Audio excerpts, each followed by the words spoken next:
Hello everyone, ये वाला marathon मैं अगेन आपके लिए इंग्लिश का लेकर आई हूँ क्योंकि मुझे पता है बहुत सारे बच्चों को इंग्लिश में बहुत प्रॉब्लम होती है, स्पेशली उन बच्चों को जो या तो हिंदी मीडियम बैकग्राउंड से होते हैं और तो उन बच्चों के लिए बहुत ही ज़्यादा यूज़फुल हो गया ये वाला मेरा सेशन एंड ऑल्सो उन बच्चों के लिए भी जिनके स्कोर नहीं इम्प्रूव हो रहा है।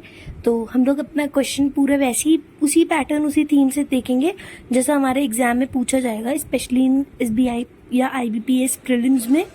So let's start with our question number 1। अब ये वाला जो क्वेश्चन होगा हमारा, इसमें हम लोगों को एरर फाइंड आउट करना रहेगा। हमें 4 सेंटेंसेस दिए रहेंगे जिसमें किसी ना किसी सेंटेंस में कोई ना कुछ एरर होगा, ठीक है। हमें वो फाइंड आउट करना है और अगर एरर नहीं होगा तो हम नो एरर पे मतलब सेलेक्ट कर लेंगे नो एरर को, ठीक है। तो हम स्टार्ट करते हैं अपना क्वेश्चन नंबर 1 से। अब इस क्वेश्चन में हमें दिया गया है, ए में दिया गया है as educators teaching students, B में दिया much of whom don't remember the era we want to inform a new generation of what actually happened, ठीक है। हमारा गलत किस में एरर है, हमारा बी पार्ट में है।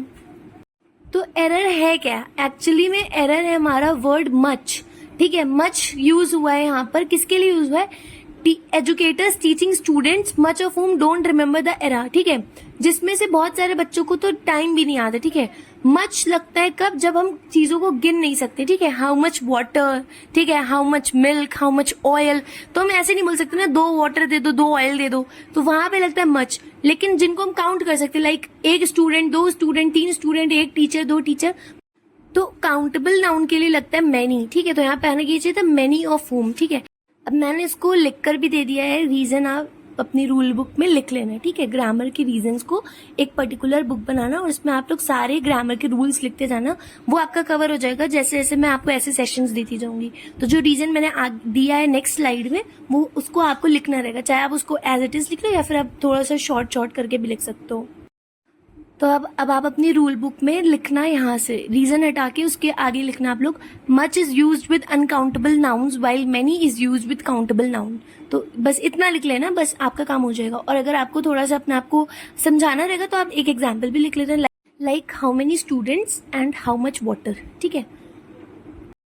Research is required to understand the factors behind the movements of sharks and their impact on distribution over space and time. Error is in part C of sharks and their impact. देखो बात क्या हो रही थी, research जरूरी है, चाहिए to understand the factors. किन फैक्टर्स को अंडरस्टैंड करने के लिए, behind the movements of shark, shark के जो मूवमेंट्स होते हैं उन फैक्टर्स को अंडरस्टैंड के लिए, and there impact on distribution, और वो जो शार्क्स का मूवमेंट हो रहा है उनका उसका इम्पैक्ट क्या पड़ेगा। अब यहाँ पे एरर था मेरा वर्ड देयर में, देयर की स्पेलिंग यहाँ पे गलत है, ये देयर दूसरा होता है और लगना क्या चाहिए था THEIR, ठीक है। मैंने पहले वाले सेशन में भी बताया था कि जब हम किसी पर्सन को, किसी चीज को डिनोट करते हैं पर्सन को, तब हम THEIR लगाते हैं, ठीक है। देयर फैमिली, ठीक है, देयर कजन्स, कुछ भी लगा सकते हैं, बट THERE देयर कब लगता है, लाइक हेयर एंड देयर, या आई वॉज विजिटिंग देयर, या आई लिव्ड देयर, ठीक है। वो देयर THERE होता है। यहाँ पे बात हो रही थी शार्क्स के मूवमेंट्स और उनका इम्पैक्ट, उन शार्क्स का इम्पैक्ट, ठीक है, उन मूवमेंट्स का इम्पैक्ट। तो THERE नहीं आएगा बल्कि THEIR आएगा। So you can write down this reason in your rule book, like there refers to a place or state, while THEIR वाला there is a possessive pronoun used to indicate ownership, ठीक है। तो ये आप लोग लिख लेना। अब इसमें दिया गया, the earth surface is constitute of several tectonic plates, large segments of the planets outer layer which move against each other. इसमें एरर था हमारा ए पार्ट में, क्या एरर था, कॉन्स्टिट्यूट, यहाँ पे कॉन्स्टिट्यूट नहीं आना चाहिए था, कॉन्स्टिट्यूटेड आना चाहिए था। रीजन बीइंग, बोला गया अर्थ का सरफेस बहुत सारी टेक्टोनिक प्लेट से, सेवरल टेक्टोनिक प्लेट से बना हुआ है, कॉन्स्टिट्यूट मतलब होता है बनना, ठीक है। अब यहाँ पे क्या हुआ, अर्थ का सरफेस बना हुआ है, ठीक है, किसी ने बनाया है नहीं, बना हुआ है, यानी कि हम क्या कह रहे हैं, पैसिव वॉइस में जा रहे हैं। और जब पैसिव वॉइस लगता है तो इज, एम, आर, वॉज, वर जो भी होता है उसके बाद हम लोग वर्ब की थर्ड फॉर्म लेते हैं। कॉन्स्टिट्यूट का थर्ड फॉर्म होता है कॉन्स्टिट्यूटेड, तो क्या आना चाहिए था, अर्थ सरफेस इज कॉन्स्टिट्यूटेड, ठीक है, is made up of, made आएगा ना कि मेक, तो वैसे ही कॉन्स्टिट्यूटेड आएगा। अब ये रीजन दिया है, कॉन्स्टिट्यूट वर्ब होता है जबकि कॉन्स्टिट्यूटेड पास्ट पार्टिसिपल होता है, ठीक है। तो पैसिव वॉइस में पास्ट पार्टिसिपल यूज होता है। अब इसमें हमारा एरर दिया गया डी पार्ट में, पूरा स्टेटमेंट क्या बोल रहा है कि as we learn more about earthquake geology and the impact of earthquakes on buildings, building codes should be updated regular, ठीक है। एरर है हमारा डी में, क्या एरर है, वो है हमारा रेगुलर का यूज। यहाँ पे आने के चाहिए तो रेगुलरली। रीजन बीइंग, जब हमने बोला कोड्स को अपडेट होना चाहिए तो हम क्या बता रहे हैं, अपडेट होना चाहिए। और कैसे अपडेट होना चाहिए, रोज होना चाहिए, रेगुलरली होना चाहिए। तो यहाँ पे क्या हो रहा है, अपडेट करना एक हमारा काम है, क्रिया हम कर रहे हैं कि हम उससे अपडेट कर रहे हैं। और जब क्रिया की क्वालिटी पता चलती है कि क्रिया कैसे करनी है, जल्दी करनी है, रोज करनी है, धीरे करनी है, बैठ के करनी है, उठ के करनी है, तो वो उसको बोला जाता है एडवर्ब। जैसे कोई चीज नाउन की क्वालिटी को बताएगा तो वो होता है एडजेक्टिव, वैसी वर्ब की क्वालिटी बताता है एडवर्ब। और एडवर्ब हमेशा अपने में ly लेता है, ठीक है, बहुत सारे केसेस में ly लेता है।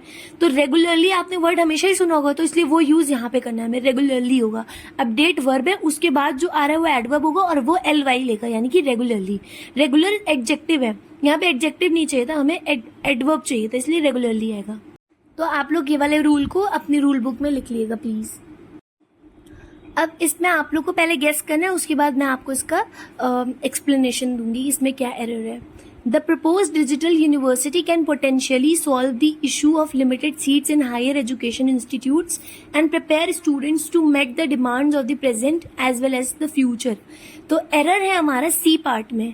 अब एरर क्या है, वर्ड जो हमारा यूज हुआ है मेट, वो गलत है, यहाँ पे आना क्या चाहिए था मीट। मीट जो होता है वो हमारा वर्ब का बेस फॉर्म है और मेट होता है उसका सेकंड या थर्ड फॉर्म, ठीक है। बात हो रही थी हमारी ए पार्ट से, अगर हम शुरू करें तो बात हुई थी कैन पोटेंशियली। कैन क्या है, मतलब प्रेजेंट की बात है, ठीक है। कुड होता है हमारा पास्ट वास्ट की बात को, लेकिन कैन हमारा प्रेजेंट में चला है। सॉल्व हमारा वो भी प्रेजेंट चला है, issue of limited seats in higher education institutes and prepare भी हमारा क्या है, प्रेजेंट की बात हो रही। तो यहाँ पे मेट कैसे आ गया, मेट तो पास्ट का है ना। जब पैरेललिज्म को अगर हम फॉलो करें तो जब सब कुछ प्रेजेंट में चल रहा है तो हम मीट करेंगे ना, मेट कैसे कर सकते हैं। प्रेजेंट जब चलेगा तो सब प्रेजेंट में होगा, अगर शुरू से सब पास्ट चल रहा होता तो हम लोग मेट लगा रहने देते। इसलिए हमारा सी पार्ट में एरर था वर्ड मेट का। अगेन आप लोग इस वाले को खुद से ट्राई करना, मैं आपको बाद में आंसर बताती हूँ, आप पॉज करना फिर ट्राई करना, ठीक है।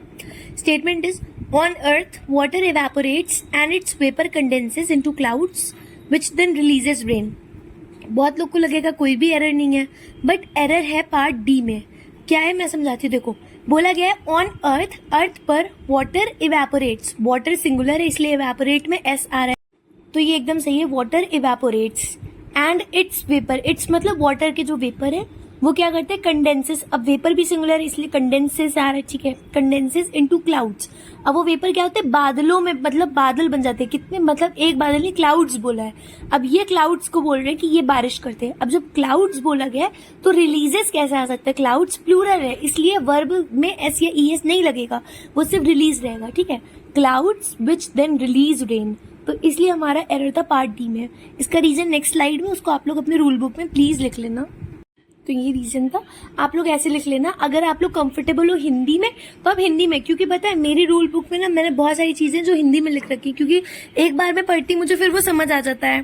तो इसलिए आप जैसे भी कंफर्टेबल हो, जहां पे आपको इंग्लिश यूज करना इंग्लिश यूज करना, हिंदी यूज करना आप हिंदी यूज कर सकते हो, what ever language you can use, ठीक है। आपके नोट्स आपके पर्सनल होते हैं तो उसमें वही लैंग्वेज लिखो जिससे आप सबसे ज्यादा कंफर्टेबल हो। अब यहाँ पर रीजन में आप अपनी नोटबुक में ऐसे लिखना कि जब हमारा सब्जेक्ट सिंगुलर होता है, लाइक क्लाउड है ना कि क्लाउड्स है, तब हम वर्ब में एस या ई एस लगाते हैं, और जब प्लूरल होता है लाइक क्लाउड्स तब हम वर्ब से एस और ई एस को हटा देते हैं। ओवरऑल आप क्या समझ सकते हो कि हमें एस और ई एस एक ही जगह यूज करना, चाहे वो क्लाउड में यूज करो चाहे वो उसके वर्ब में यूज करो, ठीक है। आप ऐसे याद रख लेना। Pause the video for few seconds और आप खुद से ट्राई करके देखो, उसके बाद आप एक्सप्लेनेशन मेरा देखना। The statement A is pensions are an amazingly powerful tool with a hugely influence on overall investments in the economy।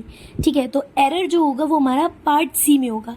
अब थोड़े लोगों को प्रॉब्लम होगी कि मैंने यहाँ पे अमेजिंगली लिखा हुआ है, यहाँ पे अमेजिंगली को क्यों नहीं गलत बोला, ठीक है, क्योंकि कोई वर्ब तो लगा नहीं है जो हम लोग वर्ब को मॉडिफाई करने के लिए एडवर्ब ly ले रहे हैं। तो yes, amazingly is an adverb, but let me elucidate it. देखो अमेजिंगली पावरफुल टूल, अगर मैं यहाँ पे खाली देती कि pensions are a powerful tool या pensions are an amazing tool तो वो सही था, बट मुझे यहाँ पे दो एडजेक्टिव लगाने थे। यानी कि मैं क्या चाह रही थी कि बहुत ज्यादा मुझे दिखाना है पेंशंस को कि बहुत ज्यादा परफेक्ट, बहुत सही टूल है, इसलिए मैंने क्या करा, मैंने पावरफुल लगाया। अब मैंने क्या करा, मैंने अमेजिंगली भी लगा दिया, अमेजिंगली पावरफुल टूल। अब यहाँ पर आपको सीखना क्या, आप इसको जल्दी से रूल को लिख लेना, बहुत इंपॉर्टेंट है। वो ये है कि जो आपका एडवर्ब होता है वो 3 प्लेसेस में यूज हो सकता है। पहला, जब उसे किसी वर्ब को मॉडिफाई करना है, like she Yeats slowly. Yeats एक वर्ब था और मॉडिफाई करने के लिए एडवर्ब लगा दिया स्लोली, ठीक है, यानी वो धीरे खाती है। और एक एडवर्ब जो होता है वो एक एडजेक्टिव को भी मॉडिफाई कर सकता है, ठीक है, कर सकता है, और वो एक एडजेक्टिव की तरह काम कर लेता है उस जगह पे। अमेजिंगली यहाँ पे एडजेक्टिव की तरह काम कर सकता है, बट ये एडवर्ब है। मतलब क्या, एडवर्ब एडजेक्टिव को कैसे मॉडिफाई करेगा, like he is incredibly smart. अब यहाँ पे क्या देखो, स्मार्ट एडजेक्टिव था। एडजेक्टिव क्या, जो नाउन की क्वालिटी को बताए। ही एक नाउन था, वो उसकी क्वालिटी क्या थी, वो स्मार्ट था, तो वो एडजेक्टिव हो गया। अब मुझे बताना है वो बहुत ज्यादा स्मार्ट है कि कोई मतलब यकीन भी नहीं कर सकता, तो he is incredibly smart.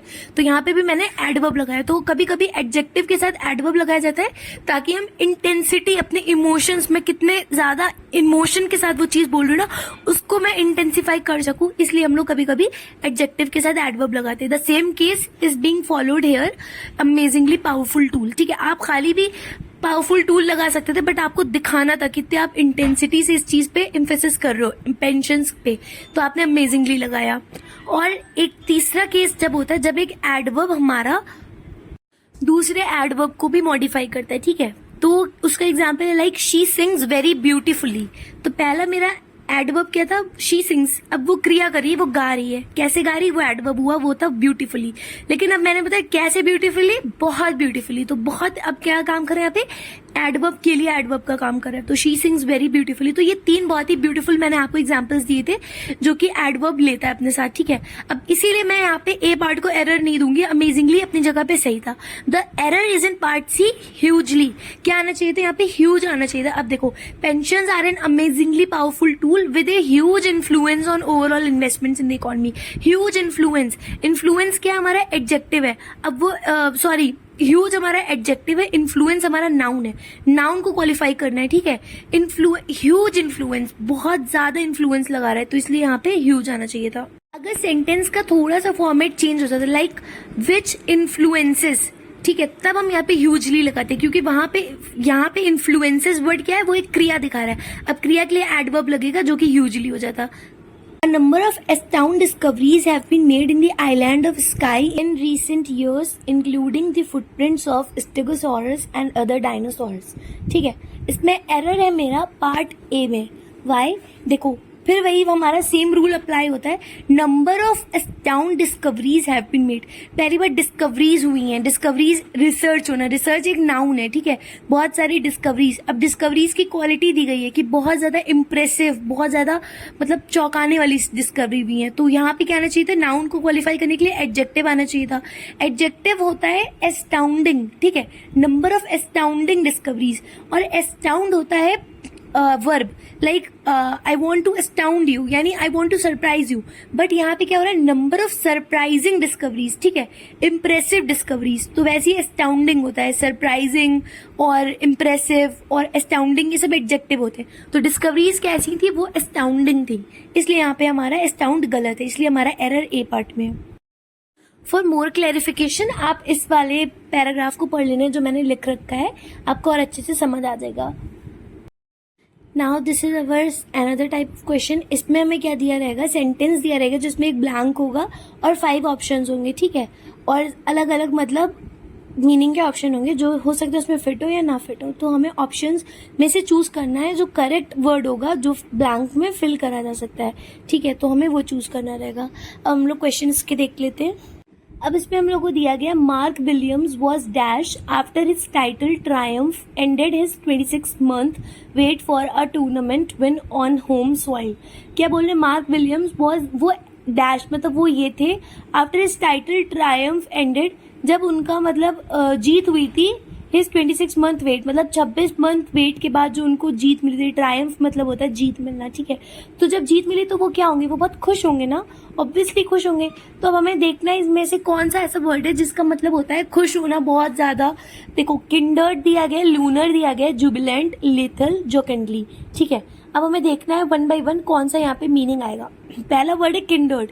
Kindred का मतलब होता है जब कोई किसी से रिश्ता रखता है, रिलेशन होता है, रिलेटिव होता है। किंडर यहाँ पर आ नहीं सकते, ठीक है। इसको आप और ऐसे समझ सकते हो, मतलब होता है ना किसी के अंदर सिमिलर ट्रेट्स है, सिमिलैरिटीज होना, तो उनको बोलते हैं किंडर्ड, ठीक है। We are similar like we are kindred, ठीक है। अब इसको आप याद करने का तरीका मैं आपको नेक्स्ट स्लाइड में दूंगी ताकि आपको मेमोराइज भी हो जाए ऑन द स्पॉट कीवर्ड। फिर बी है लूनार। लूनार रिलेटेड होता है हमारा मून से, सोलर एक्लिप्स, लूनार, ये सब सुना होगा ना आपने, तो बी भी नहीं सेट होगा यहाँ पे। फिर नेक्स्ट वर्ड है हमारा जुबिलेंट। जुबिलेंट का मतलब होता है जब आपको कोई जीत मिलती है तो उस जीत पे आप बहुत ज्यादा जॉयफुल होते हो, बहुत चीयरफुल, बहुत खुश होना, उसको बोलते हैं जुबिलेंट होना, ठीक है। Like the crowd was jubilant when they see their team was winning, ठीक है। तो इस तरह से आप बोल सकते हो। अब यहाँ पे आप एकदम समझ गए हो ना कि Jubilant will be the best word जो यहाँ पे फिट हो सकता है, बट हम बाकी के मीनिंग देखते हैं। देखो फिर हमारा वर्ड है लेथल। लेथल का मतलब होता है ऐसी चीज जो डेथ कॉज कर सकती है, जो बहुत पॉइजनस होती है, उसको बोलते हैं lethal. Like this is the lethal solution, please don't drink it, इस तरह से याद कर सकते हो, ठीक है। और ये है हमारा जोकेंडली। जोकेंडली एक एडवर्ब है। पहली बात, आप जोकेंडली को आप ऐसे ही एलिमिनेट कर सकते थे क्योंकि मार्क विलियम वॉज डैश, यहाँ पे क्या होना चाहिए था, मार्क विलियम्स क्या है, ये नाउन है, ये क्या थे, जो भी होगा वो होना चाहिए हमारा, या तो नाउन या तो एडजेक्टिव, ठीक है। तो यहाँ पे जोकेंडली तो आ ही नहीं सकता, वो एडवर्ब हो जाता है, तो इसलिए वो गलत है। बट उसका मीनिंग मैंने नेक्स्ट स्लाइड में दे रखा है, तो अब आप समझ गए। ए नहीं हो सकता है किंडर्ड, क्योंकि इसका मतलब होता है सिमिलर होना, रिलेशन में होना। Lunar is something that is related to moon. Jubilant यहाँ पे बिल्कुल करेक्ट है। लिथिल मतलब होता है पॉइजनस, एंड जोकेंडली मतलब होता है चीयरफुली, या बहुत ज्यादा खुशी में होना, ठीक है। ये हमारा एडवर्ब है। तो ये सारे मतलब मैंने मीनिंग दे दिए है, आप इसको लर्न कर लेना है तो लिख लेना है, ठीक है। और अगर आपको याद नहीं हो तो आप मेमोरी ट्रिक्स बना सकते हो। मैं मेमोरी ट्रिक्स पे बहुत सारी वोकैबुलरी आप लोग को देती हूँ, मेरी एक प्लेलिस्ट भी बनी है, you can check it out. तो वहाँ पर भी आप लोग को 100 वर्ड्स मिल जाएंगे। अभी तक जितने मैंने अपलोड करे 100 हो चुके होंगे, तो आप उनको लर्न कर लेना। बाकी वीडियोज भी इन फ्यूचर आती रहेंगी। तो जैसे किंडर्ड को आप कैसे याद कर सकते हो, एक दर्द से, सबको एक दर्द हो रहा है, क्यों, क्योंकि सबके खूनी रिश्ते सब एक दूसरे से सिमिलर है, तो सबको चोट पहुंचेगी तो सबको दर्द, मतलब एक को चोट पहुंचेगी तो सबको दर्द होगा, ठीक है। किंडर्ड आप ऐसे याद कर सकते हो, या फिर काइंड से याद कर सकते हो कि सब एक दूसरे के लिए बहुत काइंड एंड कंपैशनेट है, क्योंकि सब लोग एक दूसरे के रिलेटिव लगते हैं, फैमिली है, खून का रिश्ता है, इसलिए सब में प्यार है, इसलिए सबको एक दूसरे के लिए बहुत ज्यादा रहम, कंपैशन सब कुछ है, ठीक है। लूनर वर्ड तो आपने बहुत बार सुना हुआ, वो तो मून से रिलेटेड है। फिर दिया गया जुबिलेंट, इसको आप याद कर सकते हो जू से, जो जू है चिड़ियाघर, जुबिलेंट, तो क्या वो जू का लैंड समझ लो आपके नाम हो गया, तो क्या होगा, आप बहुत खुश हो गए ना, आपको कितनी खुशी होगी, इतनी बड़ी जमीन मेरे नाम हो गई, जू का लैंड, ठीक है। ऐसे याद कर सकते हो। तो बहुत सारी मेमोरी ट्रिक्स होती हैं जिसको मैं देती रहती हूँ ऑन मतलब अपनी वीडियोस में, खाली वोकैबुलरी सेशंस में, you can check that out also. अब हम लोग नेक्स्ट स्लाइड में जो बचे हुए मीनिंग्स है वो देख लिए, फिर हम लोग नेक्स्ट क्वेश्चन देखते हैं। अब लीथल का मतलब होता है डेडली, फेटल, पॉइजनस। इसको याद कर सकते हैं आप लोग लेट से, किसी ने वो ड्रिंक पी लिया और वो लेट गया, वो हिल भी नहीं पा रहा है, ठीक है, इतना जहर फैल गया, तो लीथल को लेट से याद कर सकते हो। फिफ्थ है जोकंडली, इसको आप याद कर सकते हो जोकर से, ठीक है। जब जोकर आते हैं तो क्या होता है, बहुत चीयरफुल होते हैं, सब लोग ताली बजाते हैं उसके लिए, ठीक है, तो आप ऐसे याद कर लेना। अब इसको हम लोग समझते हैं, इसमें दिया गया स्ट्रे डॉग्स। स्ट्रे डॉग्स क्या होते हैं, जो हमारे जो सड़क वड़क पे टहला करते वाले कुत्ते, भटकते रहते हैं, जो वो होते हैं स्ट्रे डॉग्स। स्ट्रे डॉग्स को अलाउ नहीं होना चाहिए कि वो रोम, मतलब होता है ना भटकना, इधर उधर टहलना, वो रोम ना करे। And be a dash and threat to the public, specially children, the weak and the aged, ठीक है। दिया गया उनको एक तो भटकना अलाउ नहीं होना चाहिए, और उनको डैश मतलब ये चीज नहीं होना चाहिए, और थ्रेट नहीं होना चाहिए पब्लिक के लिए, चिल्ड्रन के लिए, मतलब चिल्ड्रन और वीक और एजेड लोगों के लिए थ्रेट ना होना चाहिए। तो पहला वर्ड है नैक। नैक का मतलब होता है जब किसी के अंदर कुछ टैलेंट होता है तो वो उसका नैक होता है, ठीक है, उसकी स्किल होती है, तो ये तो बिल्कुल नहीं लगेगा। बी में बोले जिफी। जिफी मतलब होता है इंस्टेंट, या फिर बहुत ही मतलब कम टाइम में, बोलते नहीं आई विल कम इन अ जिफी, यानी कि मैं बस कुछ 1 सेकंड में आ रही हूँ, वो होता है जिफी। फिर सी हमारा जुबिलेशन, जैसे मैंने पिछले उसमें बताया था ना, जुबिलेंट कैसे याद करना था आपको, कि आपको जू का लैंड मिल गया, पूरा बहुत खुश हो गए, तो जुबिलेशन क्या, आप खुशी से सेलिब्रेशन कर रहे हो, सेलिब्रेट कर रहे हो, तो वो भी नहीं लगेगा यहाँ पे। डी में बोला लेविटी। लेविटी का मतलब होता है कि जब आपके अंदर इतनी ज्यादा प्रेजेंस ऑफ माइंड है कि आप एकदम से अपना जवाब दे रहे हो, कि पूरी टेंशन खत्म हो जाए लोगों की, ह्यूमर क्रिएट हो जाए उस माहौल में, तो होता है लेविटी होना उसके अंदर, ठीक है। Sense of humour, presence of mind उसको बोलते हैं। ई में दिया मेनेस। मेनेस का मतलब होता है डिजास्टर क्रिएट कर देना, ठीक है, बहुत ज्यादा खतरा, डेंजर लाना। अब यहाँ पे डॉग्स की बात हो रही है, स्ट्रे डॉग्स की बात हो रही है, तो उनको क्या है, उनको डिजास्टर नहीं बनना चाहिए, ठीक है, उनको मेनेस नहीं बनना चाहिए, तो यहाँ पे आना क्या चाहिए था, मेनेस। ई में जो लिखा है मेनेस वो आना चाहिए था। अब नेक्स्ट स्लाइड में मैंने आपको ये सारे वर्ड्स का मीनिंग, सिनोनिम्स और सेंटेंस भी एक एक करके दे दिया गया, ताकि आपको ये वर्ड अच्छे से याद रहे। अब देखिए, नैक वर्ड का मतलब मैंने बताया ना, एक नेचुरल स्किल, टैलेंट होना। तो इसको हम लोग कैसे याद करेंगे? नाक से। नाक आपको याद है ना, अनन्या पांडे जो थी, उसने क्या बोला था? उसका टैलेंट क्या है कि वो अपनी टंग को अपनी नोज से टच कर लेती, तो वो नाक का उसका टैलेंट था। तो नाक को आप ऐसे याद कर लेना, ठीक है। सेकंड इज हमारा जिफी। जिफी का मतलब होता है a very short amount of time, तो उसको आप ऐसे याद कर सकते हो, जिन से याद कर सकते हो, ठीक है। जिफी को जिन से याद कर सकते हो। जिन कैसा होता है? जो चिराग में से निकलता है, वो एकदम से आपकी विश पूरी कर देता है, ठीक है। आप जैसे उसको बुलाते हो तो आप ऐसे याद कर सकते हो। जिफी जिनी एक जैसा साउंड करेगा ना, इसलिए। फिर जुबिलेशन को मैंने आपको जैसे पहले बताया था, जू लैंड वाला, आप ऐसे याद कर लेना, ठीक है। लेविटी मतलब होता है लाइटनेस ऑफ मैनर और speech often in a serious situation, यानी ह्यूमर होना, फ्लिपेंसी, फ्रिवोलिटी, सब दिया गया है। इसको आप याद कर सकते हो लेविटी को विटी से। कोई अगर बहुत विटी होता है तो वो क्या होता है? उसके अंदर बहुत सेंस ऑफ ह्यूमर होता है, ठीक है। वो बहुत ज्यादा मतलब हाजिर जवाब होता है, तो आप ऐसे याद कर सकते हो लेविटी को। मेनेस मतलब होता है थ्रेट, डेंजर, हेजार्ड। इसको हम याद कर सकते हैं तहस नहस। मेनेस, नहस, तहस सब मिक्स हो रहा है ना, उससे याद कर सकते हो। और ऐसे भी याद कर सकते हो, मैं नस काट लूंगी, यानी कि जब बहुत ज्यादा कोई धमकी दे रहा है एक दूसरे को, ठीक है, कि मैं नस काट लूंगी, यानी क्या है? बहुत ज्यादा डेंजरस सिचुएशन है, तो ऐसे भी याद कर सकते हो। और वरना आप तहस नहस से भी याद कर सकते हो। अब इसमें दिया गया, you may have guessed that I have a dash for love poems while I suppose I am just an old romantic at heart. तो इसमें क्या बोला है? यू मे हैव गेस्ड, तुम पता लगा सकते थे, that I have a dash for love poems. Love poems के लिए मुझे ये है, मुझे डैश है। Well I suppose I am just an old romantic at heart, और मैं दिल से, मतलब मुझे ऐसा लगता है मैं दिल से बस एक ओल्ड रोमांटिक पर्सन हूँ, ठीक है। तो यहाँ पे क्या बोल रहे हैं? लव पोएम्स के लिए मुझे क्या है?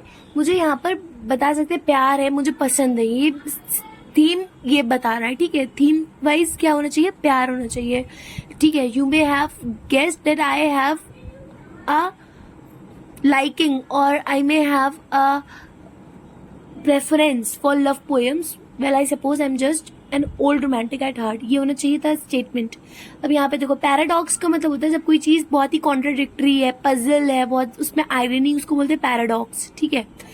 फिर बी हमारा प्री रेक्विजिट। प्री रेक्विजिट का मतलब होता है जो रिक्वायरमेंट होती है, नीड होती है, ठीक है, वो प्री रेक्विजिट होता है।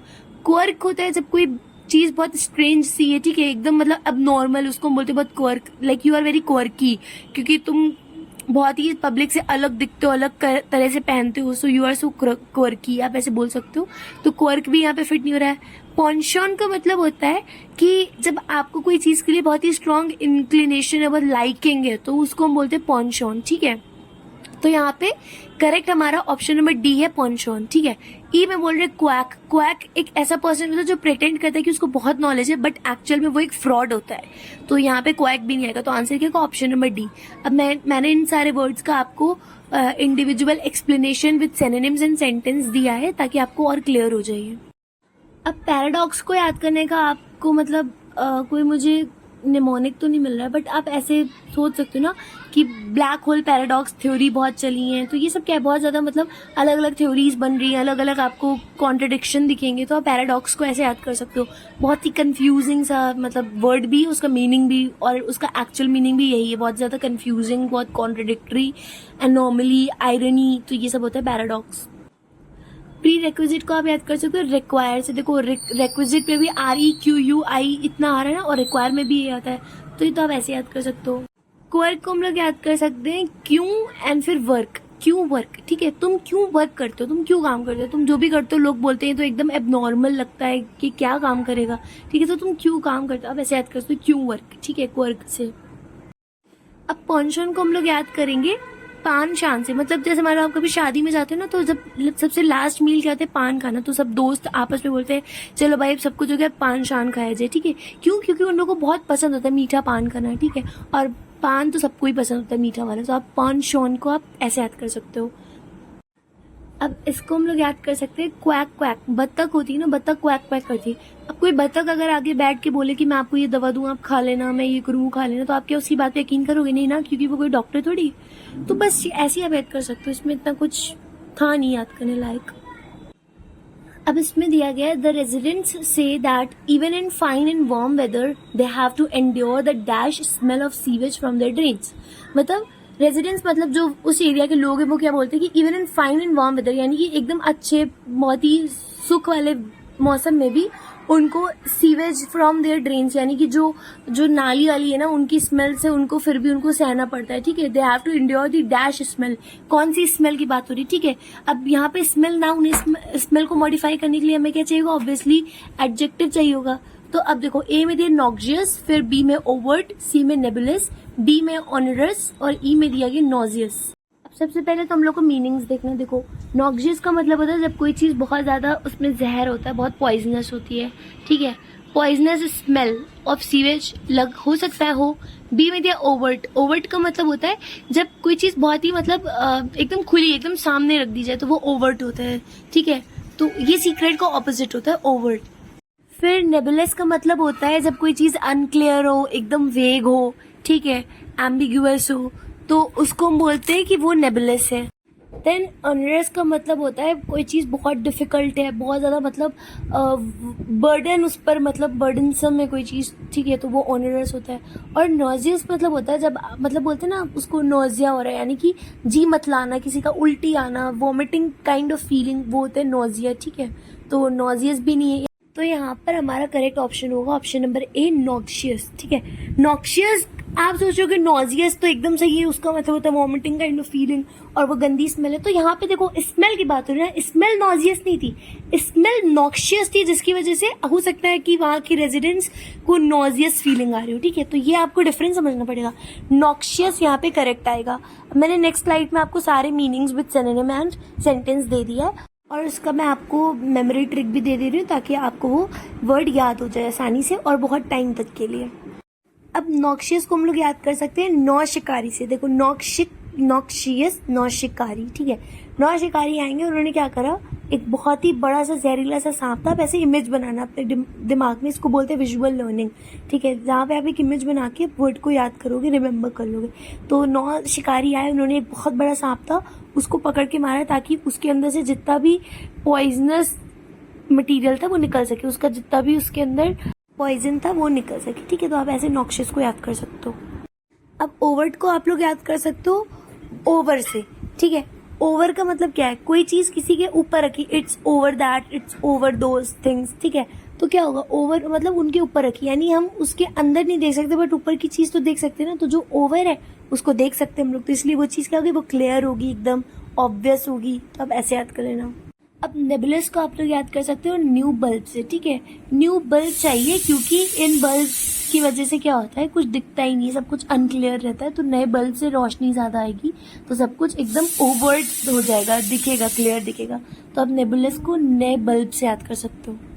अब इसको आप लोग याद कर सकते हो ऑनरस को वन रस्सी से, ठीक है, एक रस्सी है, ठीक है। अब उसी रस्सी में क्या है, सारा जितना भी मतलब आपको सामान खींचना था वो एक ही रस्सी की वजह से सारा सामान एक रस्सी में लटका दिया गया। अब आपके लिए टास्क क्या हो जाएगा, बहुत बर्डनसम हो जाएगा क्योंकि उस रस्सी में बहुत बर्डन है। तो ये बहुत ही डिफिकल्ट जॉब हो जाएगी आपके लिए करना, ठीक है। It will be a very onerous job for you, ठीक है, टू पुल जस्ट वन रोप। तो आप ऐसे याद कर सकते हो ऑनरस को वन रस्सी से, या फिर आप वन रस, यानी आपको एक ग्लास जूस पिला दिया और आपसे सारा काम करवा रहे, तो आपके अंदर एनर्जी नहीं बचेगी, तो आपके लिए वो सब बहुत बर्डनसम जॉब लगेगा वो टास्क, ठीक है। तो आप ऐसे दोनों तरीकों से याद कर सकते हो। अब लास्ट है हमारा नॉजियस, जिसका मतलब होता है कि जब आपको बहुत ही ज्यादा उल्टी जैसा फील होने लगे, बहुत डिस्गस्ट फीलिंग आए, बहुत क्वीजी, तो उसको बोलते हैं नॉजियस। इसको हम याद कर सकते हैं नोजी से। जब किसी बच्चे की नोजी दिखती है तो क्या होता है, एकदम बहुत उल्टी सा फील होने लगते हैं, तो आप ऐसे याद कर सकते हो। अब इसमें दिया गया है कि I was stunned by the dash of Grand Central Station, यानी ग्रैंड सेंट्रल स्टेशन की समथिंग समथिंग, मैं उससे एकदम शॉक हो गया था, एकदम स्टर्न्ड हो गया था। आई नेवर इमेजिन्ड, मैंने कभी इमेजिन नहीं करा था पब्लिक बिल्डिंग, यानी एक पब्लिक बिल्डिंग इतनी ज्यादा वेल केप्ट एंड क्लीन हो सकती है, ठीक है। यानी यहाँ पे एक तारीफ करी जा रही है, ग्रैंड सेंट्रल स्टेशन जो कि एक पब्लिक बिल्डिंग है, उसकी किसी चीज से कोई पॉजिटिव चीज होगी ऑब्वियसली, तभी वो एकदम स्टर्न्ड हो गया था और वो एकदम नीट एंड क्लीन थी, तो ऑब्वियसली कोई पॉजिटिव वर्ड आना चाहिए। तो ए में दिया गया नादिर, बी में है ऑप्युलेंस, सी में ओवरच्योर, डी में ऑब्सेशन एंड ई में है न्यूफाइट, ठीक है। एक एक करके इनका मीनिंग देखते हो, फिर देखते हो कौन ज्यादा सुइटेबल है। अब देखो, नादिर का मतलब होता है जब कोई अपने एकदम बॉटम, एकदम लोवेस्ट पे पहुंच चुका है, चाहे वो फॉर्च्यून में हो या करियर किसी भी चीज में हो, तो मतलब उससे नीचे फिर कुछ हो ही नहीं सकता है, मतलब वो एक मतलब एक होता है ना, एक लिमिट हो गई अब इससे ज्यादा कुछ नहीं हो सकता है। तो ये नादिर यहाँ पे लग सकता है, नहीं लग सकता, ये तो एकदम नेगेटिव वर्ड है और कोई कॉन्टेक्चुअल मीनिंग भी नहीं दे रहा है। बी में ऑप्युलेंस, ऑप्युलेंस का मतलब होता है बहुत ज्यादा रॉयल्टी, बहुत ज्यादा मतलब अमीरी दिखना, बहुत ज्यादा मतलब पैसा, और बहुत सही, मतलब एकदम पॉजिटिव वर्ड दिया गया ये, ठीक है। तो बी ऑब्वियसली करेक्ट आंसर होगा क्योंकि ये उनकी ऑपुलेंस की ही बात हो रही है। सी में दिया गया ओवरट्योर, जिसका मतलब होता है ना, जैसे कभी मतलब कुछ मूवी या कुछ स्टार्ट होता है तो उससे पहले एक इंट्रोडक्शन देते हैं, वो ओवरट्योर होता है। मतलब इंट्रोडक्शन देना, बिगिनिंग का कुछ बोलना, वो मतलब वैसा कुछ होता है, तो ओवरट्योर भी नहीं आएगा। ऑब्सेशन तो आपको पता ही है, किसी चीज के लिए बहुत ज्यादा मतलब चाहत होना, बहुत ज्यादा मतलब ओवरवेल्म्ड होने किसी चीज से, तो आप बोलते हो ना मुझे, मैं ऑब्सेस्ड हूँ, मुझे ऑब्सेशन है उस चीज का। नियोफाइट का मतलब होता है जब आप एकदम नोविस हो, एकदम मतलब बिगिनर हो, आपको कुछ भी एक्सपीरियंस नहीं है, तो नियोफाइट भी नहीं आएगा। तो आंसर क्या होगा यहाँ पे? ओपुलेंस होगा, opulence of Grand Central station. तो हम लोग नादिर को याद करेंगे ना गिर से, ठीक है। मतलब कोई इतना ज्यादा ऑब्वियस, मतलब पहले से ही गिर चुका है, पहले से ही नीचे आ चुका कि अब इससे ज्यादा वो गिर ही नहीं सकता, ठीक है। यानी वो एकदम बॉटम पे आ गया, एकदम जमीन पे हो गया। तो ना गिर से आप नादिर को याद कर लेना। और ऑपुलेंस को हम लोग याद कर सकते हैं पुलिस से। देखो ऑपुलेंस में पुलिस आ रहे हैं ना, मतलब किसी के पीछे पीछे, आगे पीछे पुलिस चलती है, बॉडीगार्ड्स चलते हैं, तो ऑब्वियसली वो बहुत लग्जूरियस काइंड ऑफ पर्सन होगा, बहुत ज्यादा पैसे वाला होगा। तो आप ऐसे याद कर सकते हो ऑपुलेंस को। अब आप ओवरट्योर को याद कर सकते हो, ओवरटोर। देखो टूर होता है ना, मतलब पूरी जर्नी, ठीक है। ओवर टूर मतलब उस जर्नी के सबसे ऊपर बताया गया कुछ। ओवर मतलब होता है ना एकदम ऊपर होना, तो जर्नी से एकदम पहले कोई चीज हो रही है, यानी कि एक इंट्रोडक्शन देना, ओवर टूर, ठीक है। आप ऐसे याद कर सकते हो, कोई किसी भी चीज की जर्नी से पहले की बात अगर करें तो हम उसका पहले इंट्रोडक्शन देने जा रहे हैं। ऑब्सेशन तो खुद ही इतना मतलब यूज टर्म है कि इसमें मुझे कुछ आपको निमोनिक देने की जरूरत भी नहीं है, आप ऐसे भी याद कर सकते हो। न्यूफाइट को हम लोग याद कर सकते हैं न्यू इन फाइटिंग क्लब, ठीक है। कोई बच्चा अगर एकदम नया आया फाइटिंग क्लब में तो वो क्या होगा, वो एकदम बिगिनर होगा, न्यू कमर होगा, तो वो एकदम नया है फाइट करने में। तो आप ऐसे याद कर लेना। अभी नेक्स्ट टाइप का क्वेश्चन हमारा स्टार्ट होता है। इसमें दिया गया है कि हमें एक वर्ड दिया जाएगा, फिर उस वर्ड का एक सेंटेंस बनेगा, फिर हमें ऑप्शन में से देखना रहेगा वो वर्ड को कौन सा वर्ड रिप्लेस कर सकता है कॉन्टेक्सचुअली, ठीक है। हमें ये देखना रहेगा। अब इसमें दिया है सेंटेंस हमारा लाई वर्ड दिया गया है हाईलाइट करके, ठीक है। When people look only to private media for factual information and news, मतलब जब लोग प्राइवेट मीडिया पे जाते हैं ताकि उनको फैक्चुअल इन्फॉर्मेशन और न्यूज मिले, चांसेस आर दैट, तब क्या चांस होती है कि लाई जो होगा, एक झूठ जो होगा, वो इवेंचुअली इस्टेब्लिश हो जाता है एक सच की तरह। मतलब मीडिया ज्यादातर क्या करती है, झूठ को दिखाती है और ऐसे प्रिटेंड करती है कि वो सच है, और वो सच लगने लगता है, ठीक है। तो ये बेसिक मीनिंग था इस सेंटेंस का। अब यहाँ पे मेन फोकस है हमारा लाई वर्ड पे। तो बेसिकली हमें करना क्या, हमें बस एक लाई वर्ड का रिप्लेसमेंट देखना है कि हम किस वर्ड से कर सकते हैं, ठीक है। हमें बस एक सब्स्टिट्यूट ढूंढना, और कुछ भी नहीं। सब्स्टिट्यूट ढूंढने का क्या मतलब है कि ऐसा वर्ड जो दोनों सेम मीनिंग हो, या और इजी वर्ड्स में हम कह सकते हैं सिनोनिम ढूंढना है हमें, ठीक है। अब देखो रिक्लाइन दिया गया, rest, falsehood, fact, collapse. Obviously अब आप फॉल्सहुड को समझ गए हो ना, लाई मतलब फॉल्स होना, चीजें गलत होना, फॉल्सहुड एकदम सही है, ठीक है। अब देखो रिक्लाइन का मतलब होता है जब आप किसी चीज पे मतलब एकदम लेट जाते हो, एकदम स्लाउच हो जाते हो, या फिर बोलते हैं ना जैसे टिक जाना किसी चीज पे, तो होता है रिक्लाइन होना, ठीक है। रेस्ट मतलब होता है रिलैक्स करना, फॉल्सहुड मतलब होता है झूठ, और फैक्ट मतलब होता है जो मतलब फैक्ट्स होते हैं। कोलैप्स मतलब होता है जब कोई चीज मतलब ढहा जाती है, बिखर जाती है, गिर जाती है, वो होता है कोलैप्स होना। तो हमारा करेक्ट आंसर होगा ऑप्शन नंबर सी, फॉल्सहुड। तो ये दिया गया रिक्लाइन का मतलब है, तो रिक्लाइन का आप याद कर सकते हो डिक्लाइन से। जब कोई चीज एकदम डिक्लाइन यानी गिर रही होती है तो क्या होता है कि आप करते हो क्या हो, किसी चीज पे एकदम मतलब गिरने लगते हो, मतलब ऐसे बैठ रहे हो किसी तरह से कोई भी पोजीशन में रिलैक्स होने के लिए, तो आप एकदम नीचे की तरफ होते जाते हो ना। कभी कभी आपने देखा होगा कि आप नॉर्मली कुर्सी पे नहीं बैठते हो, बल्कि आपकी पीठ जो होती है वो कुर्सी के एकदम मतलब जो जिस पे बैठते हैं ना वहां तक पहुंच जाती है, तो वो एकदम से आपकी, अगर आप डिक्लाइन हो रहे हो, गिर रहे हो, तो आप ऐसे रिक्लाइन को याद कर लेना। अब रेस्ट तो सबको ही पता है, तो फिर भी आप इसके सिनोनिम्स देख लेना एक बार। फॉल्सहुड का मतलब दिया गया lie, deception, fabrication, the state of being untrue, ठीक है। तो ये सब होता है। फैब्रिकेशन में be a new word for you, तो आप इसको याद कर लेना। फैक्ट होता है जैसे कोई एकदम यूनिवर्सल ट्रूथ होना, रियलिटी, सर्टेनिटी होता है फैक्ट। जो लास्ट वर्ड था इस सेंटेंस का वो था कोलैप्स, जिसका मतलब होता है टू फॉल डाउन और give way suddenly, often due to weakness और प्रेशर। जैसे कोई ब्रिज कोलैप्स कर जाता है यानी वो गिर जाता है, वो बिखर जाता है, तो वही बोल रहे क्रम्बल होना, फॉल अपार्ट, ब्रेक डाउन। अब नेक्स्ट वर्ड हमें दिया गया था फिल्टर, तो उसके लिए हमें स्टेटमेंट था a largely illiterate citizenry is more likely to gain information like the neo Nazis without a filter.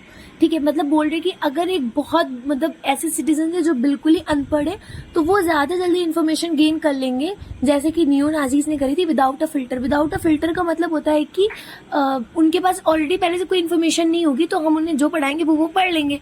ठीक है, अब हमें यहाँ से देखना रहेगा ABCD में से कौन सा हमारे लग सकता है। ए में दिया गया सिफ्ट, बी में स्ट्रेनर, फिर ट्रिकल, फिर बफर, फिर परकोलेट।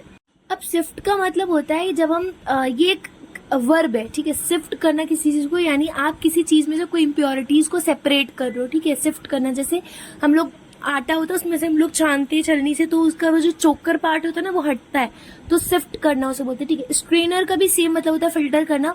ठीक है, अब सिफ्ट का मतलब फिल्टर है, स्ट्रेनर का भी मतलब फिल्टर है, और क्वेश्चन में भी फिल्टर है, तो आप सोचोगे सिफ्ट और स्ट्रेनर में से कुछ होगा, बट यहाँ पे एक जरूरी बात मुझे बतानी है। देखो, स्ट्रेनर का मतलब होता है जब आप जैसे चाय को स्ट्रेन करते हैं, ठीक है, तो वो होता है स्ट्रेन करना। ठीक है, और सिफ्ट और स्ट्रेन जो है दोनों सेम मीनिंग कैरी करते हैं। ट्रिकल मतलब होता है जब कोई चीज फ्लो करती है, यानी पानी टपक रहा है अगर तो वो ट्रिकल कर रहा है। ठीक है, बफर का मतलब होता है एक शील्ड होना। ठीक है, एक तरह से शील्ड का काम करना, वो होता है बफर। एंड परकुलेट का मतलब भी होता है जब कोई चीज टपक रहा होता है, फ्लो होता है ट्रिकल की तरह। So the correct option is option number D, buffer. ठीक है, क्वेश्चन में बोल रहे थे कि without a filter, without a buffer, यानी बफर का मतलब बताया मैंने, जैसे एक होता है ना शील्ड होना, एक बैरियर की तरह, यानी बिना किसी बैरियर के वो लोग इन्फॉर्मेशन गेन कर सकते हैं। इसलिए ये था हमारा option number D correct option है। बाकी सबका ऑलमोस्ट सेम मीनिंग होता है। अब ये जितने भी मतलब वर्ड्स हैं इनके मैंने मीनिंग दे दी है, आप लोग इन मीनिंग्स को लिख लेना, लर्न कर लेना और मेमोरी ट्रिक्स बना लेना। ठीक है, सिफ्ट, स्ट्रेन, ये सब तो काफी मतलब यूज वर्ड हैं, तो इनमें कोई इतना आपको जरूरत नहीं है लर्न करने की, आपको ऑब्वियसली देख के याद आ जाएगा।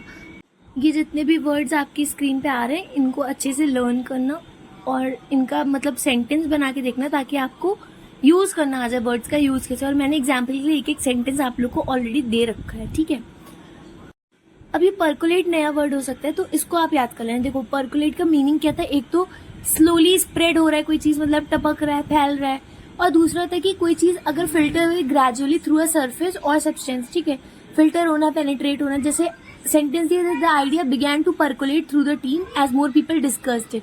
ठीक है, तो उसको हम ऐड कर सकते हैं रोटेट से, परकुलेट को रोटेट से। ठीक है, हर जगह वो चीज मतलब फैल रही है, रोटेट हो रही है, मतलब चलती चलती फैल रही है, आप ऐसे ऐड कर सकते हो। अब इसमें दिया गया इम्पैक्ट से, their decision will have a profound impact not just on France but Europe as a whole. मतलब उनका जो डिसीजन होगा उसका एक बहुत ही ज्यादा इम्पैक्ट, यानी इम्पैक्ट मतलब होता है फर्क पड़ना, असर पड़ना, वो पड़ेगा ना ही सिर्फ फ्रांस पे बल्कि पूरे यूरोप पे। ठीक है, तो अब इम्पैक्ट का मतलब क्या होता है, असर पड़ना, इन्फ्लुएंस होना, फर्क आना। ठीक है, इसको देखो, अब हमें ऑप्शन में दिया कोलिजन। कोलिजन का मतलब होता है जब दो पार्टीज का मिल जाती है उसको बोलते हैं कोलिजन होना। अब स्ट्राइक का मतलब होता है कि हिट करना किसी चीज को। ठीक है, ब्लो का भी सेम मतलब होता है हिट करना, पंच करना। अफेक्ट और इफेक्ट दो वर्ड हैं। देखो, अफेक्ट का मतलब होता है वर्ब वाला असर पड़ना। ठीक है, like he is affecting something. ठीक है, या फिर this behaviour will affect his family. ठीक है, इफेक्ट का मतलब होता है नाउन वाला असर। ठीक है, यानी कि उसका क्या इफेक्ट पड़ा। ठीक है, किसी ने कुछ चीज से अफेक्ट करा तो उस पर क्या इफेक्ट पड़ा। तो इफेक्ट और इम्पैक्ट का मतलब क्या बोला, प्रोफाउंड इम्पैक्ट। इम्पैक्ट यहाँ पे नाउन की तरह यूज हुआ, इसका इम्पैक्ट पड़ेगा, यानी कि इफेक्ट पड़ेगा, ना कि अफेक्ट। अफेक्ट होगा जब वो बोलते हैं कि वो उसे अफेक्ट करेगा, ना ही सिर्फ फ्रांस को बल्कि पूरे यूरोप को, तो इसलिए आंसर क्या होगा, इफेक्ट। अब ये इस टाइप के क्वेश्चन का लास्ट है, इसमें दिया गया Japan needs immigration despite popular notions that robots can address the need for foreign labour. Japan को इमिग्रेशन की जरूरत है। इमिग्रेशन का मतलब होता है जब दूसरी कंट्री से लोग अपनी कंट्री में आते हैं, वो इमिग्रेट करते वो लोग। ठीक है, तो जापान को इमिग्रेशन की जरूरत है डिस्पाइट पॉपुलर नोशंस। नोशन का मतलब होता है आइडिया, यानी कि जो पॉपुलर आइडिया है कि रोबोट जो होते हैं वो फॉरेन लेबर की नीड को पूरा कर सकते हैं, इसके बावजूद भी उनको जरूरत है। तो लेबर को हम लोग क्या बोल सकते हैं, चाइल्ड बर्थ नहीं आएगा, work force. Yes, work force का मतलब होता है लेबर। टॉयल का मतलब होता है बहुत ज्यादा मेहनत करना, काम करना। लीजर का मतलब होता है जब कोई एक फ्री टाइम है आपके पास तो वो होता है लीजर टाइम।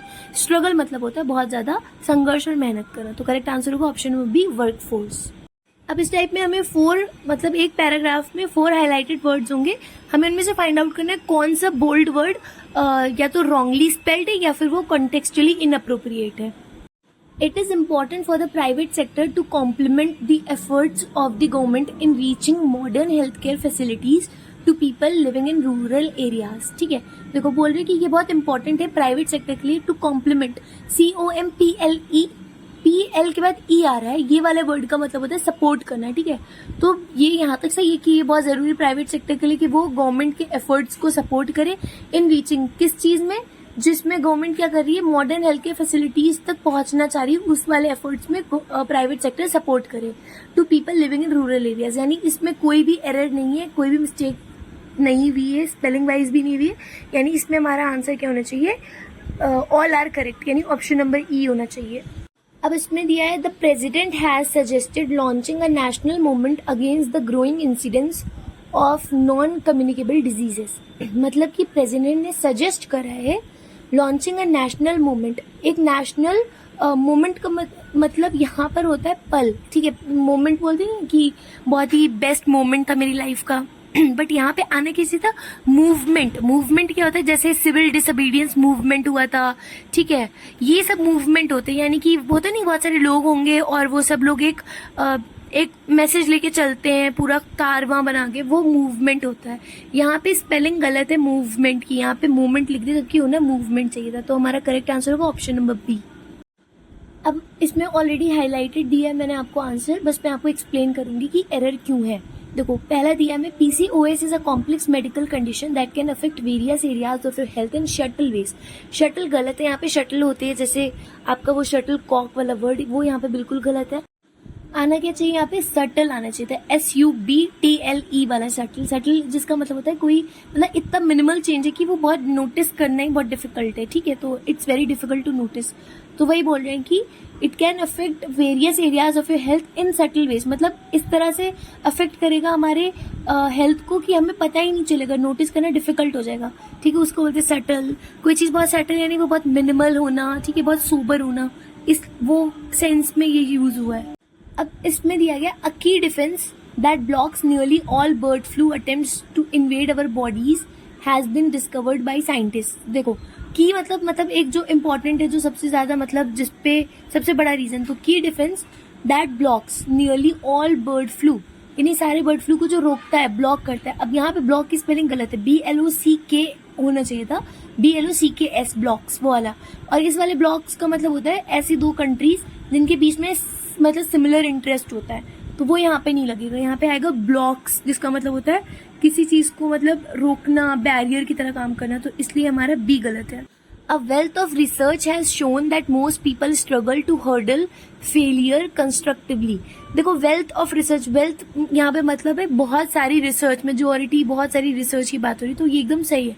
बहुत सारी रिसर्च से पता चला है कि बहुत सारे पीपल स्ट्रगल करते हैं, यानी बहुत ज्यादा उन्हें प्रॉब्लम होती है किसमें, to hurdle failure constructively.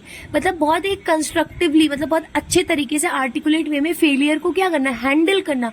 Hurdle नहीं आना चाहिए था, यहाँ पे हैंडल आना चाहिए था. इसलिए हमारा option number C correct answer है. यहाँ पे हर्डल गलत था. अब इसमें दिया है the incredible illusionist Harry Houdini inhaled one of his most famous tricks in front of thousands of spectators.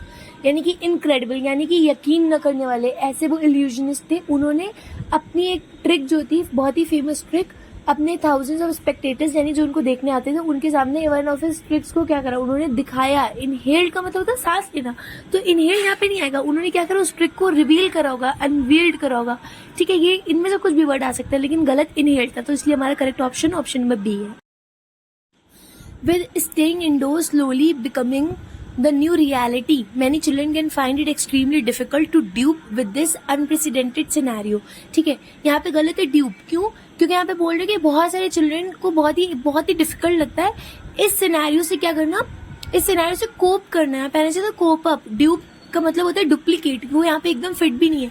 तो आप वैसे भी देख सकते थे, ड्यूप नहीं आएगा, यहाँ पे कोप आना चाहिए. कोप बोलते हैं ना, जैसे मान लो आप बहुत टाइम से बीमार हो, अब आप नेक्स्ट डे स्कूल जाते हो और आपका बहुत दिन का सिलेबस छूट जाता है, तो टीचर बोलती है कि you have to cope up the syllabus quickly. यानी क्या है, जो जितना छूटा उसको आपको कोप अप करना है, उसको आपको एक तरह से क्या बोलते हैं, बराबर कर लेना आपको, तो वो होता है कोप करना, ठीक है। तो यहाँ पे ड्यूप नहीं आएगा। इस सिनेरियो से बच्चों को डिफिकल्टी हो रही थी सिनेरियो से कोप करने में, तो यहाँ पे कोप आना था, ना कि ड्यूप। अब यहाँ पर डिसप्रूव्ड गलत है, क्योंकि देखो सेंटेंस है shyness is fear of being socially judged.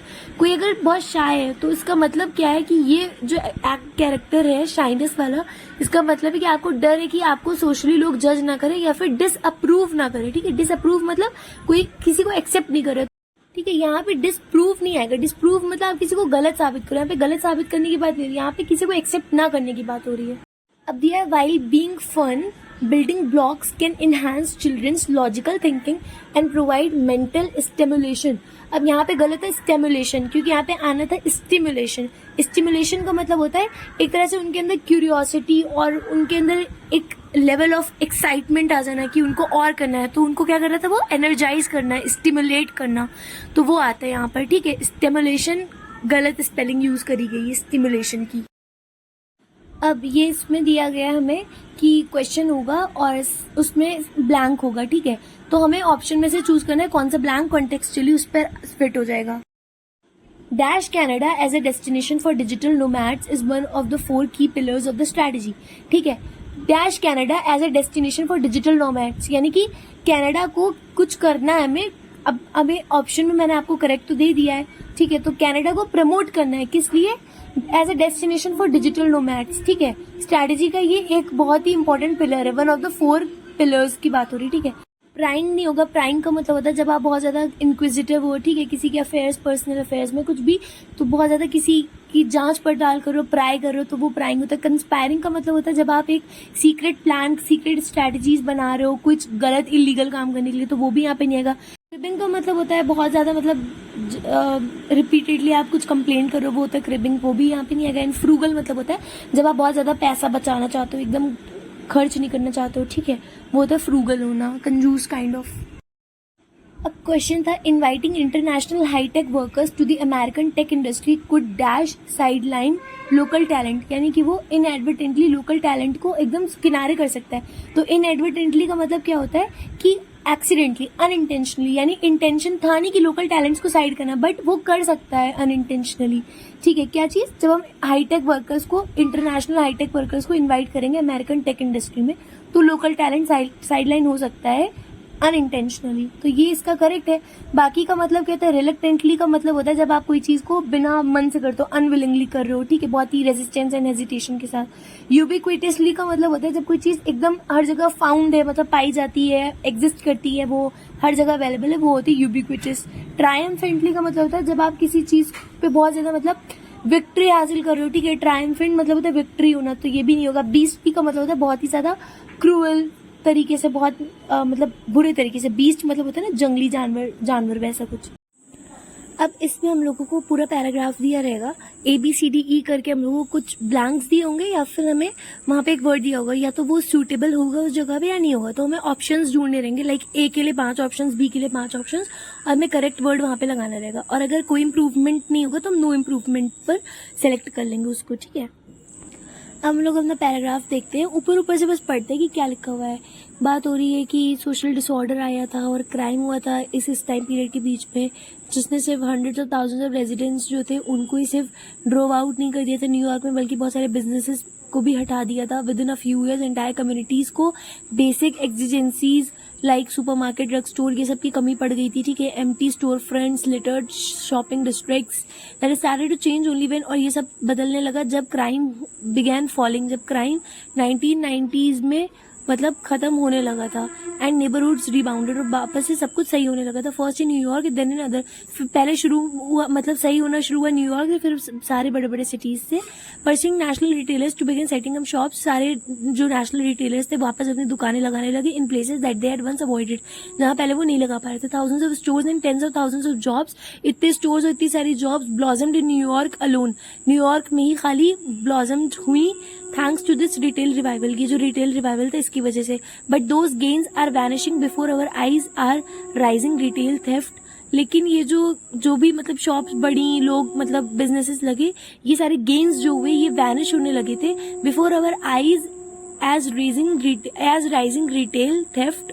Is driving a new era of closings, यानी उसमें बेसिकली बोल रहे कि फिर जो मतलब जो थेफ्ट यानी चोरी वोरी जब बढ़ने लगी तो क्या हुआ, फिर से बंद होने लगी दुकानें.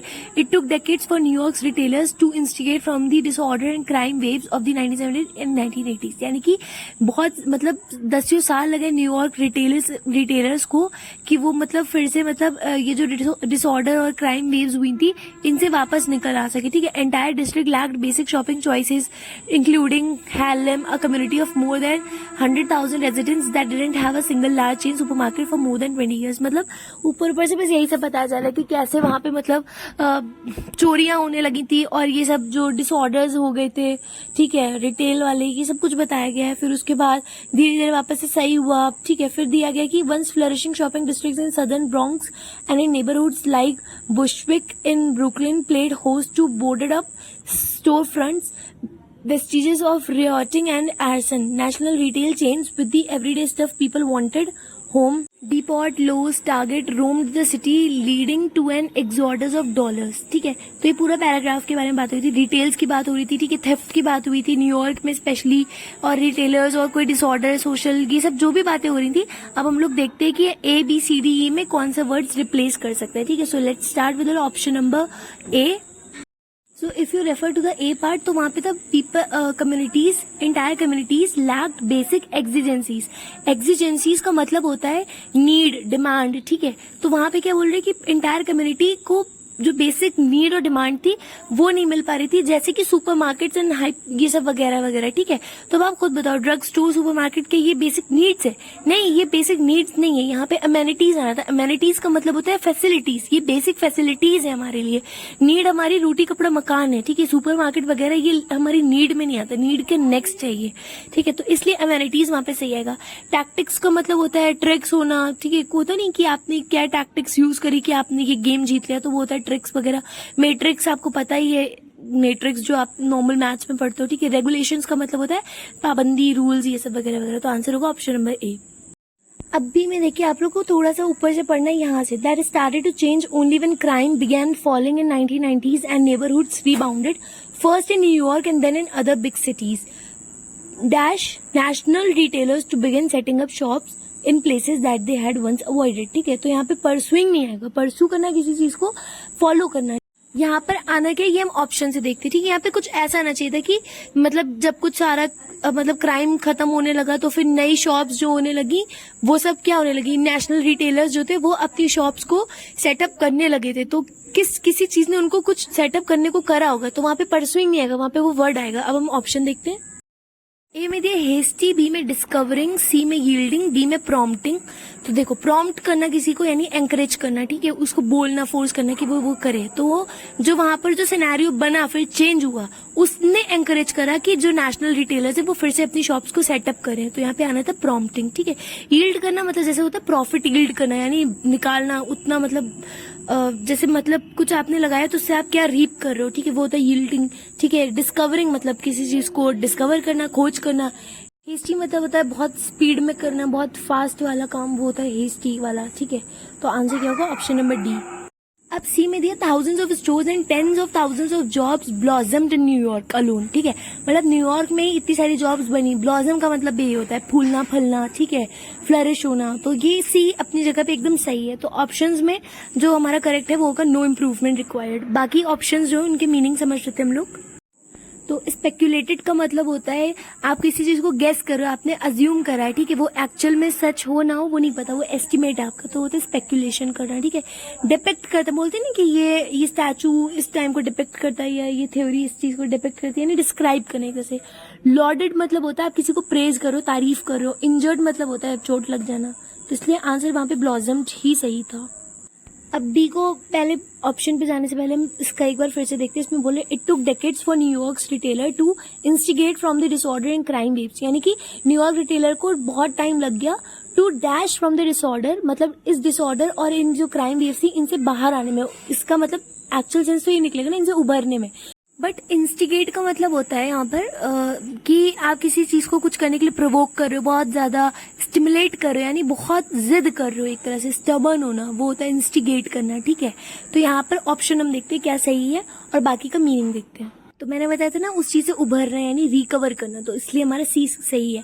कमेंट का मतलब होता है आप किसी को प्रेज कर रहे हो, अपलॉड करना, ठीक है। फ्यूटिल मतलब होता है एकदम यूजलेस, एंड मैलिन का मतलब होता है जब आप किसी को क्रिटिसाइज करते हो, डिस्पराज करते हो, ठीक है। किसी की मतलब बोल रहे हो तो उसके लिए बहुत कड़वा बोल रहे हो, स्पाइटफुली बोलना, तो वो होता है मैलिन, ठीक है। तो option number C is the correct option. E part तक पहुंचने के लिए हम लोग पहले एक बार थोड़ा सा पढ़ लेते हैं क्या बात हो रही है। देखो यहाँ से बात करते हैं हम लोग first second third fourth line के लास्ट वर्ड से स्टार्ट करते हैं, फुल स्टॉप के बाद से, ठीक है। Entire district lacked basic shopping choices, यानी जो पूरी डिस्ट्रिक्ट थी उनके पास बेसिक शॉपिंग चॉइसेस खत्म हो गई थी, जैसे कि हार्लेम जो कि कम्युनिटी होती है मोर देन 100,000 रेजिडेंट्स, ठीक है, that didn't have a single large chain, उनके पास मतलब एक लार्ज चेन सुपर मार्केट तक नहीं था फॉर मोर देन 20 साल तक, ठीक है। वंस फ्लरिशिंग शॉपिंग डिस्ट्रिक्ट, जो एक मतलब बहुत ही ज्यादा फ्लरिश होने वाला, बहुत ज्यादा फूलने फलने वाला, बढ़ने वाला शॉपिंग डिस्ट्रिक्ट जो था साउथ ब्रॉन्क्स में और नेबरहुड्स में, जैसे कि Bushwick in Brooklyn, they played host to boarded up store friends. इसका मतलब जो स्टोर्स जो शॉप्स थी उसमें उन्होंने बहुत ज्यादा मतलब हेल्प करी थी उसको कवर करने में, उसको प्रोटेक्ट करने में, ठीक है। Vestiges of rioting and arson, national retail chains with the everyday stuff, national retail chains जो थी, जो जिनके पास एवरीडे स्टफ होता था जो लोगों को चाहिए था, फिर उसमें दिया गया जैसे Home Depot, Lowe's, Target, dash the city leading to an exodus of dollars. Exodus का मतलब होता है डिपार्चर, यानी खत्म हो जाना, ठीक है, चले जाना, डॉलर्स खत्म हो गए थे। तो ये जो एवरीडे स्टफ था जो लोगों को चाहिए था, जैसे ये होम हो गया, ये सब हो गया, इसने क्या करा था, इसने सिटी में ये नहीं बचा था, तभी तो डॉलर मतलब खत्म हो गया था। तो यहाँ पे ई में रोम्ड नहीं आएगा, रोम का मतलब होता है घूमना, घूमना तो यहाँ पे कॉन्टेक्सचुअली आना ही नहीं है। अब ऑप्शन देखते हैं हम लोग क्या है सही। देखो ऑप्शन ए एकदम सही बोला है, शंट, शंट का मतलब अवॉइड करना, ठीक है। तो वो सब जो भी मतलब जो बेसिक चीजें थी वो उस सिटी में नहीं बची थी, इसलिए बोला गया उन्होंने दे अवॉइडेड द सिटी, ठीक है। शंट का मतलब ये होता है। मॉक का मतलब होता है किसी को मजाक उड़ाना, सकम मतलब होता है आप गिव अप कर रहे हो, ठीक है, सरेंडर कर दिया आपने, एंड डुएल का मतलब होता है किसी जगह पे रहना, रिजाइड करना, ठीक है। तो इसलिए हमारा एकदम सही था। अब ये हमारा नेक्स्ट टाइप के क्वेश्चन होंगे, इसमें हम लोग को बोला गया है कि 1, 2, 3 हमें फ्रेजेस दिए रहेंगे जिसमें हमें बताना है कि कौन सा फ्रेज जो पर्टिकुलर बोल्ड स्टेटमेंट होगा पूरे स्टेटमेंट में से उसको रिप्लेस कर सकता है, और अगर वो अपनी जगह पे सही होगा तो हमें नो इम्प्रूवमेंट रिक्वायर्ड करना रहेगा, और अगर एक से ज्यादा होगा तो आप एक से ज्यादा पे ऑप्शन पे क्लिक करोगे। अब हम लोग देखते हैं कि पहला क्वेश्चन कैसा है। दिया गया है पहले में, वाइल ओनिंग अ पेट, मतलब कि जब हम एक पेट को पालते हैं, is linked to numerous mental and physical health benefits, इसके बहुत सारे मेंटल और फिजिकल हेल्थ बेनिफिट्स हो सकते हैं।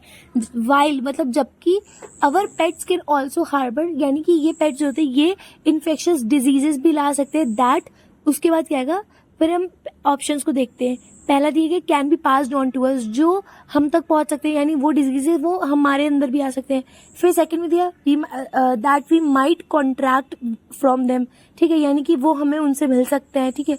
फिर थर्ड में बोला है दैट कैन अफ्लिक्टेड अस। अब हमें देखना है कि गलत हम कौन सा देखेंगे, गलत कौन सा है, थर्ड क्यों गलत है, और जो फ्रेज हाईलाइट है वो उस जगह पे गलत क्यों है। देखो यहाँ पर दिया गया था कि our pets can also harbour infectious diseases that might catch from them. इसका क्या मतलब बन रहा है कि वो मतलब बहुत सारे इन्फेक्शियस डिजीजेस ला सकते हैं, and that might catch from them, मतलब क्या कैच कर लेगा उनसे, ठीक है। यहाँ पे हमारी बात हो रही थी ना कि वो हम तक आ जाएंगे, ठीक है, हम कैच कर सकते हैं, बट यहाँ पे देम लिखा गया है, देम उन लोग के लिए है, कुत्तों के लिए, यहाँ पे हमारी बात नहीं हुई।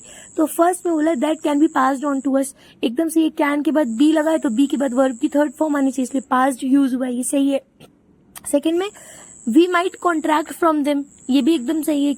फिर थर्ड में दैट कैन अफ्लिक्टेड अस, अब कैन के बाद हमेशा वर्ब की फर्स्ट फॉर्म आती है, can, may, might, could, would, will, इन सब के बाद वर्ब की फर्स्ट फॉर्म आती है, बट अफ्लिक्टेड जो वो पास्ट है, ये बेस वर्ब नहीं है, तो अफ्लिक्ट होना चाहिए था, इसलिए ये भी गलत है। तो हमारा आंसर होगा only 1 and 2।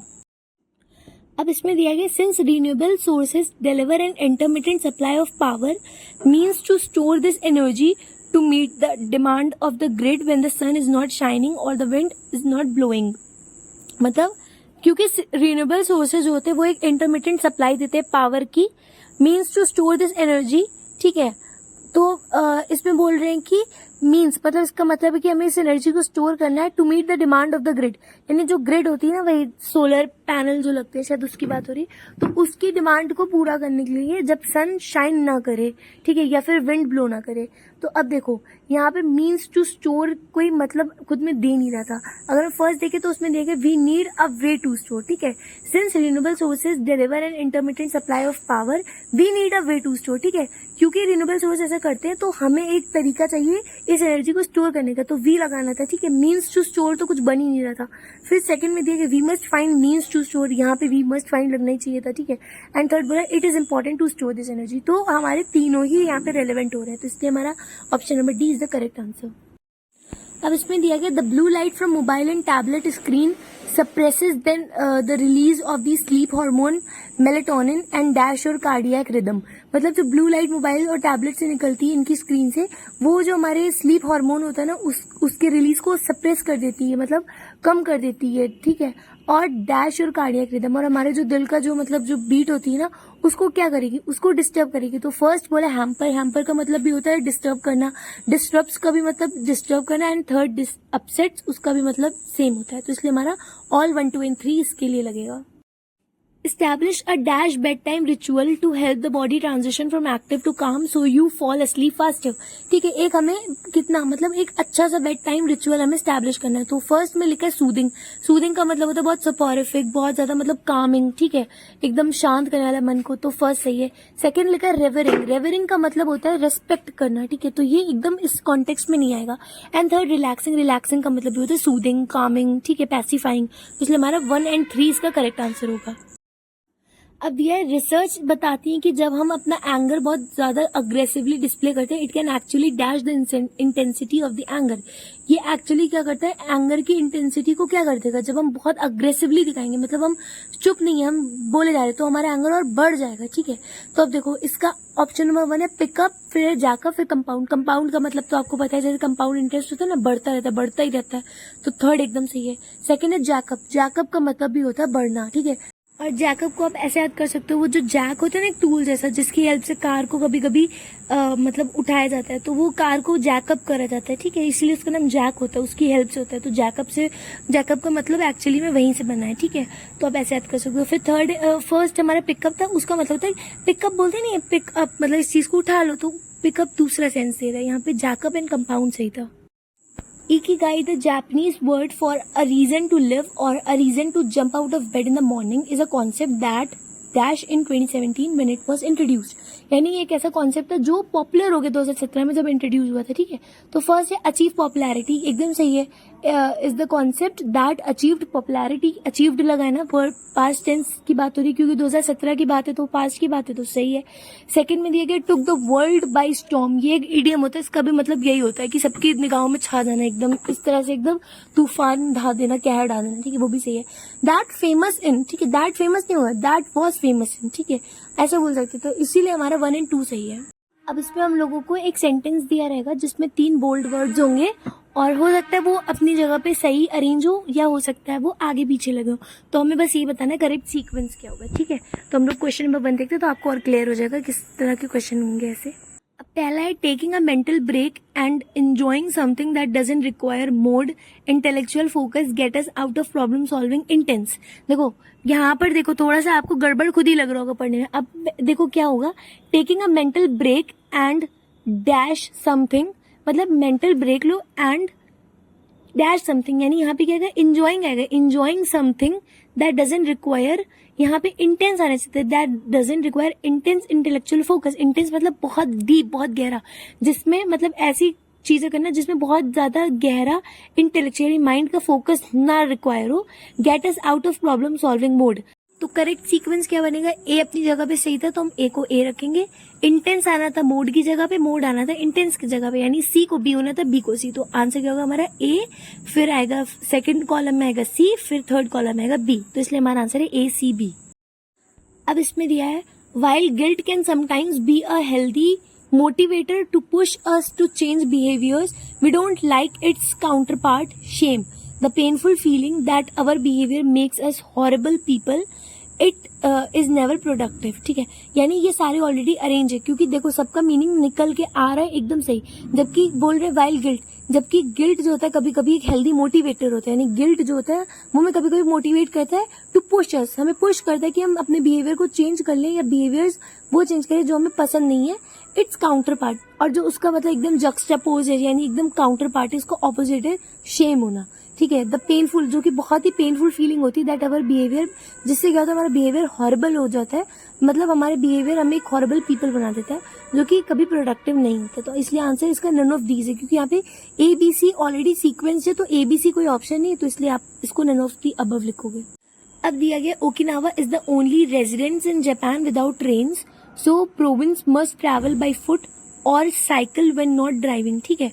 Okinawa only dash in Japan, ठीक है। यहाँ पे ओनली रेजिडेंट कैसे आ सकता है, ओकिनावा कोई रेजिडेंट थोड़ी है, कोई मतलब रहने वाला पर्सन थोड़ी है, यहाँ पे आएगा प्रोविंस, ठीक है। ओकिनावा बहुत ही मतलब एक खाली ऐसा प्रोविंस है जापान में जिसमें कोई ट्रेन्स नहीं चलती हैं, सो रेजिडेंट्स, तो इसीलिए जो वहाँ के लोग होते हैं उनको मस्ट ट्रैवल बाय फुट, उन्हें फुट से ट्रैवल करना चाहिए।